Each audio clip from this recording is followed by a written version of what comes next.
அதிசயா. அதிசயம்தான். இடம் விலை all okay. Athisaya, அதிசயம் நடக்கும் நிச்சயமா.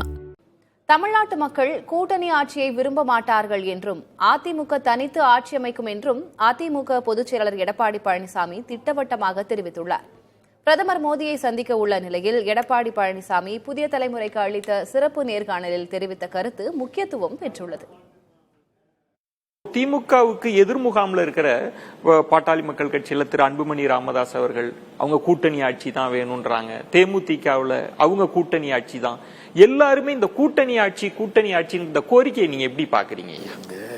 எல்லாமே அந்தந்த கட்சி ஆட்சிக்கு வரும்னு ஆசைப்படுவாங்க. அதுக்கு தான் கட்சி துவக்கியிருக்காங்க. அவருடைய கட்சியினுடைய நிர்வாகிகளும் தொண்டர்களையும் உற்சாகப்படுத்துவதற்காக பேசுகின்ற பேச்சுக்கள், பேச்சுவார்த்தைக்கு வரப்ப அந்த கோரிக்கை பெருசா இருக்காது. ஒவ்வொரு முறையும் அப்படித்தானே இருக்குது. கடந்த காலத்தை நீங்க பாருங்க.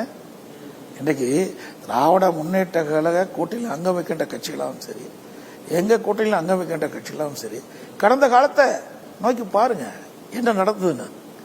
ஆக ஒவ்வொரு கட்சியும் வளர்ப்பதற்கு தான் அந்த தலைவர்கள் முற்படுவார்கள். அது இயல்பு. அந்த அடிப்படையில் தான் அவர்களுக்கு கருத்துக்களை தெரிவிப்பார்கள். ஆனா கூட்டணி ஆட்சிக்கான ஒரு காலம் வரலன்னு நீங்க நினைக்கிறீங்களா? திரும்பவும் இருபெரும் கட்சி தான் தனித்த ஆட்சி, அப்படிதான் நீங்க நினைக்கிறீங்க? தமிழ்நாட்டு மக்களுடைய விருப்பம் அதுதான். அந்த விருப்பத்தை நிறைவேற்றுவதுதான் எங்களுடைய கடமை. மக்கள் ஒரு கட்சி, தமிழக மக்களை பொறுத்த வரைக்கும் அப்படித்தான் எண்ணுகிறார்கள். அதிசயா. அதிசயம்தான். இடம் விலை ஆல் ஓகே. அதிசயா, அதிசயம் நடக்கும் நிச்சயமா.